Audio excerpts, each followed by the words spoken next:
नीतीश नायडू एक साथ पहुंचे दिल्ली, जल्दी होगा बड़ा ऐलान। केंद्र की मोदी सरकार पर मंडरा रहा है संकट। 23 नवंबर को महाराष्ट्र में मिली हार तो बदल जाएगी दिल्ली की सरकार। नतीजों को लेकर नीतीश और नायडू भी कर रहे हैं तैयारी। महाराष्ट्र और झारखंड में 23 नवंबर को चुनाव नतीजे घोषित होंगे और इन नतीजों पर इस समय पूरे देश की नजर जमी हुई है।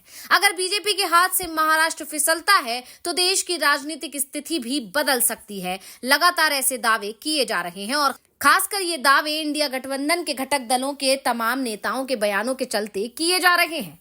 केंद्र में बीजेपी की जगह इंडिया गठबंधन की सरकार बन सकती है और इस संभावना से ही बीजेपी के अंदर चिंता दिखाई दे रही है।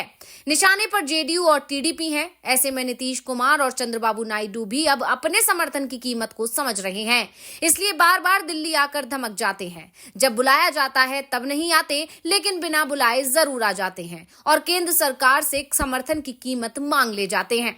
अब जब विधानसभा चुनाव के नतीजे आने वाले हैं तो बीजेपी की चिंता बढ़ती दिख रही है, क्योंकि उसे हार दिखाई दे रही है। बीजेपी की हार में उसके सहयोगियों की जीत छिपी हुई है, तो इंडिया गठबंधन को तो महाराष्ट्र के आगे सीधा दिल्ली दिखाई दे रहा है। ऐसे में यह खबर आई कि नीतीश और नायडू दोनों ही दिल्ली पहुंच गए हैं। इस खबर के आने के बाद चर्चाएं तेज हो गई हैं कि ये समर्थन वापसी की तैयारी है या फिर समर्थन मूल्य मांगा जा रहा है।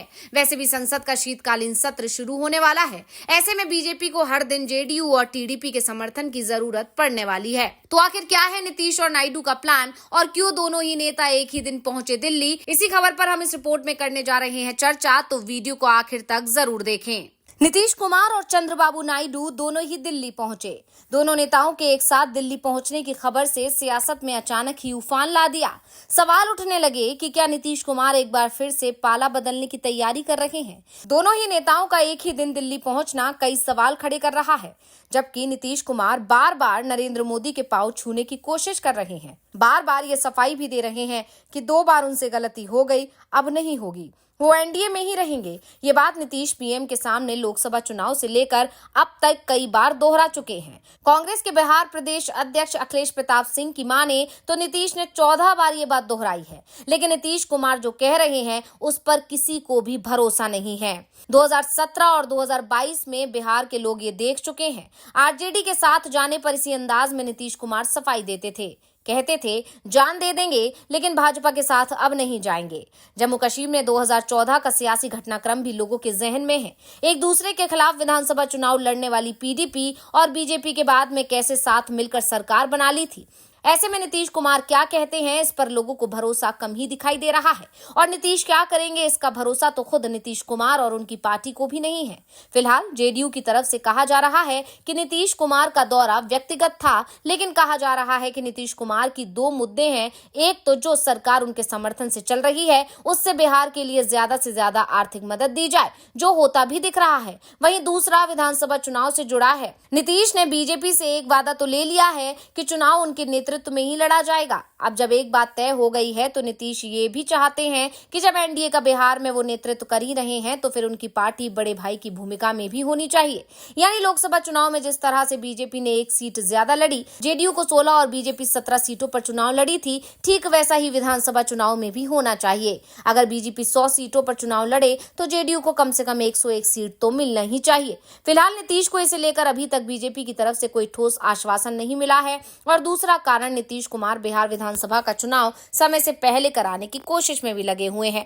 दरअसल बिहार विधानसभा में इस समय जेडीयू तीसरे नंबर की पार्टी है और नीतीश कुमार ने जब से सत्ता संभाली है ऐसी परिस्थिति पहली बार बनी है। नहीं तो जेडीयू हमेशा पहले या दूसरे नंबर की पार्टी बनती थी, लेकिन इस बार तीसरे नंबर पर है और नीतीश से ये सहन नहीं हो रहा है। वो चाहते हैं कि जल्दी चुनाव हो जिससे जेडीयू के विधायकों की संख्या बढ़ाई जा सके, लेकिन यहाँ परेशानी बीजेपी के साथ है। बीजेपी को इस बात का एहसास है कि अभी चुनाव होने पर भले ही एनडीए फिर से सत्ता में आ जाए, उसकी सीटों की संख्या भी बढ़ जाए, लेकिन बीजेपी के विधायकों की संख्या का कम होना तय माना जा रहा है, क्योंकि चिराग पासवान के गठबंधन में आने के बाद ये तय माना जा रहा है कि बीजेपी मुश्किल से ही 100 सीटों पर चुनाव लड़ पाएगी। अभी बीजेपी के पास 79 सांसद हैं। अगर 100 सीट लड़ते हैं तो 80 सीट मिलना मुश्किल है और इसी के चलते बीजेपी चुनाव समय पर कराने पर अड़ी हुई है। ऐसे में बिहार में क्या हो सकता है, इस पर सवाल बने हुए हैं।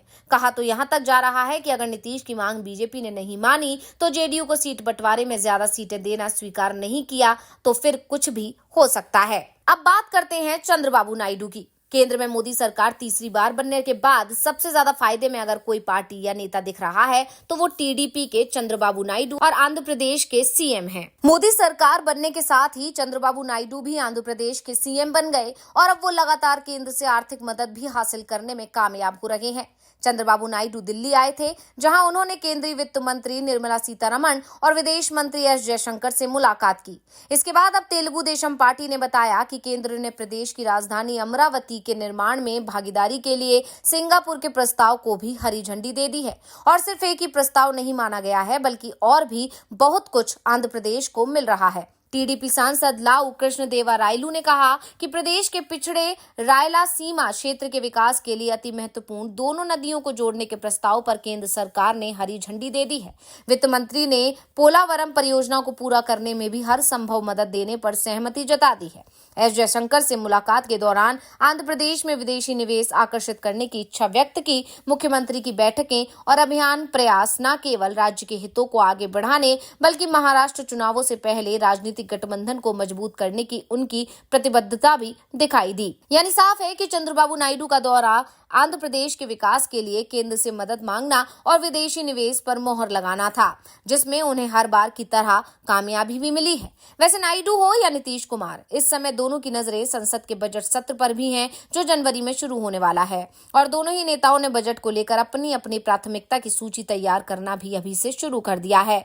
और कहा जा रहा है कि इसे लेकर जल्दी ही इन दोनों ही नेताओं के दिल्ली के और भी चक्कर लग सकते हैं। नीतीश कुमार इस समय केंद्र पर ज्यादा दबाव बनाने की स्थिति में है, क्योंकि बिहार में अब कभी भी चुनाव कराए जा सकते हैं।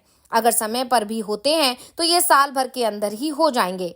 चंद्रबाबू नायडू को अभी 5 साल चुनावों का सामना तो नहीं करना है। ना ही नायडू अब राज्य में अपनी पकड़ मजबूत बनाने की कोशिश में जुटे हुए हैं। इसके लिए उन्हें केंद्र सरकार की मदद की जरूरत है और इसीलिए वो बार बार दिल्ली का दौरा करते रहते हैं। और एक बार फिर वो दिल्ली पहुंचे और उन्होंने अपनी इच्छाएं निर्मला सीतारमण और एस जयशंकर के सामने रख दी। और इस पर उन्हें आश्वासन भी मिल गया, क्योंकि बीजेपी भी जानती है कि बिना टीडीपी के उसका गुजारा नहीं है। केंद्र की सत्ता में अगर बीजेपी बैठी है तो इसकी वजह नीतीश कुमार की जेडीयू और टीडीपी ही है, और दोनों के रहमो करम पर ही ये सरकार चल रही है। और इसीलिए विपक्ष इन्हें 2 वैसाखियां भी कहता है। अब बीजेपी जानती है कि अगर ये वैसाखियों का साथ छूट गया तो शायद कुर्सी भी चली जाएगी।